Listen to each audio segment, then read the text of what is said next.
¿Sabías que Fafe se autodenomina la capital del rally? Hoy te enseñamos los potentes coches de competición de su Museo del Rally, pero también sus elegantes casas de indianos, y te ayudamos a descubrir la misteriosa espada del condestable. Y por supuesto, nos iremos a comer una picaña y un dulce típico que no olvidarás. Imagina estar a centímetros de los mismos Ford Escort o Toyota Celica que volaban por el Salto de Pereira, uno de los tramos más emblemáticos del Mundial de Rallys, precisamente aquí en Fafe.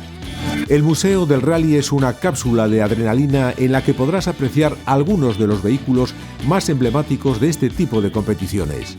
Fue abierto en 2021. Está en el mismo casco urbano de Fafe y la entrada cuesta 6 euros.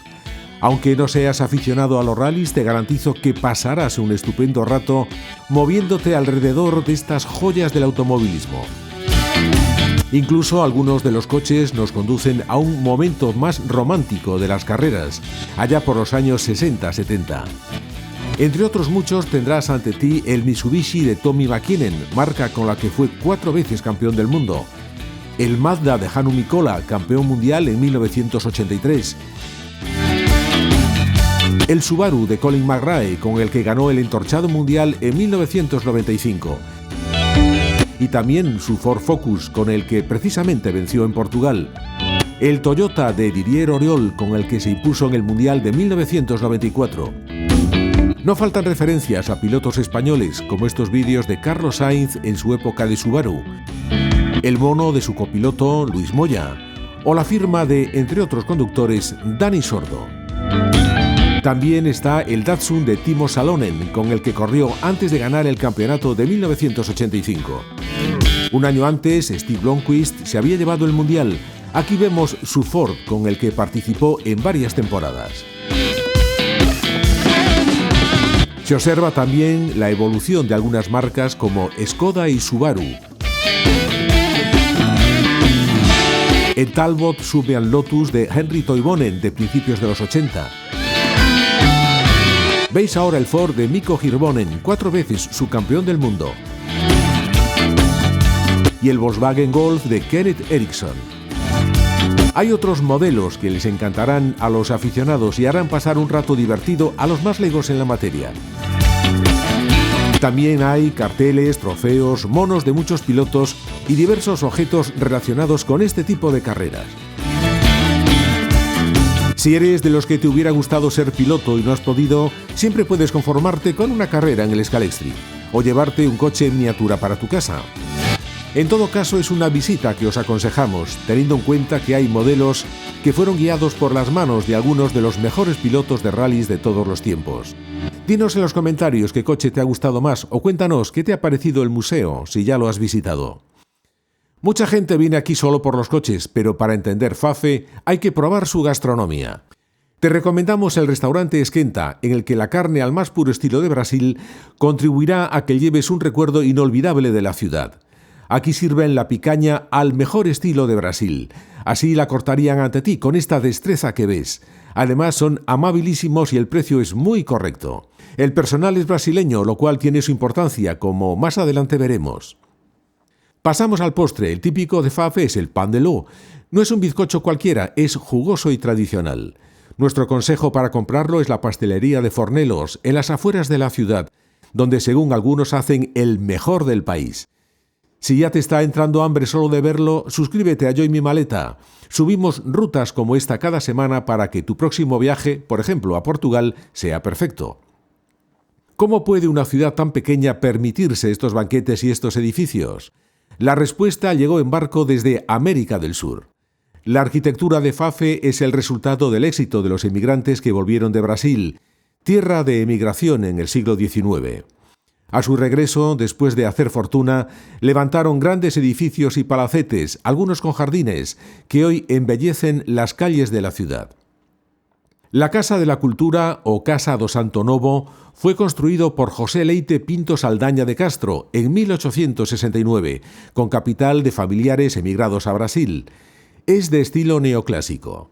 Tiene 3 pisos en los que había hasta un teatro y una capilla, y su fachada está revestida de azulejos azules. Sobresale el elevado número de puertas y ventanas. Pertenece a la Cámara Municipal. El archivo municipal encierra una historia algo más triste. Es el palacete de João Alves de Freitas, también conocido como Palacete do Gremio. Fue construido en 1912 constando de 4 pisos. Su propietario hizo fortuna comercializando caucho en Manaus y Pará. Curiosamente, 5 años después, en 1917, se arruinó, lo que le llevó al suicidio. Es irónico, los que se fueron buscando una vida mejor acabaron construyendo la identidad de esta ciudad. Pero entre tanto lujo hay una justicia, aunque un poco violenta. Mira esto. Es el monumento a la justicia, la famosa justicia de Fafe, una polémica escultura cuya moraleja es que, a falta de verdadera justicia, el ofendido se la toma por su mano, en este caso apaleando a su ofensor. Según la tradición, se basa en la discusión de 2 políticos. Uno de ellos, que era marqués, llamó perro tiñoso al otro, que era vizconde. El marqués, en vez de disculparse, arrojó los guantes al rostro del vizconde, provocando batirse en duelo. Como el ofendido tenía que escoger las armas, optó por un madero, ya que era especialista en el juego del palo, típico de la región, y con esa ventaja molió a palos, y nunca mejor dicho, a su oponente, mientras la gente divertida gritaba «¡Viva la justicia de Fafe!». En otro tono más solemne, nos encontramos con el homenaje a los combatientes de la guerra colonial mantenida en Angola y Mozambique. Y llegamos al monumento de Nuno Álvares Pereira, el santo condestable canonizado por Benedicto XVI. Está formado por 3 elementos simbólicos en su vida: la cruz, como muestra de la fe cristiana, el escudo tumbado y la espada, representativos de la deposición de armas. Pero, ¿dónde está la famosa espada? Mucha gente se afana en buscarla en el escudo, pero no, está en el suelo, y por eso pasa desapercibida a pesar de custodiar claramente el paso de los vecinos. Fíjate en este contraste, una fachada que parece de otra época frente a una modernidad absoluta. Es el precioso Teatro Cinema, otro de los monumentos brasileiros. Inaugurado en 1923, fue considerado en su época uno de los mejores del norte del país. La fachada en tono rosa tiene motivos de cupidos alados que simbolizan el amor a las artes. Es interesante el contraste que ofrece con la nueva fachada lateral de estilo mucho más actual. Tiene un completo programa de actividades justo enfrente de uno de los modernos pabellones de deportes. Fafe es una ciudad con evidente calma y para ser vivida. El corazón social está en la Plaza 25 de Abril y sus aledaños, donde domingos y festivos sus habitantes se juntan para aprovechar los jardines y terrazas. Es el equilibrio perfecto entre motor, lujo, historia y sosiego. El Parque da Cidade es el pulmón verde donde las familias de Fafe desconectan y donde pequeños y no tanto aprovechan para jugar y hacer deporte. Al principio te preguntaba si sabías por qué Fafe se llama la capital del rally.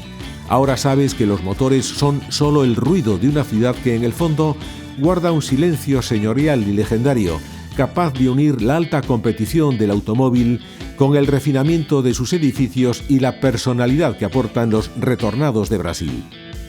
Hemos pasado de la velocidad de los tramos cronometrados a la calma de sus jardines de indianos, descubriendo que la verdadera justicia de Fafe es que esta ciudad merece ser visitada sin la prisa que llevan los coches en las carreras. Fafe es algo más que una parada en el camino, es un destino para disfrutar. Nos vemos pronto porque ya estamos preparando de nuevo la maleta.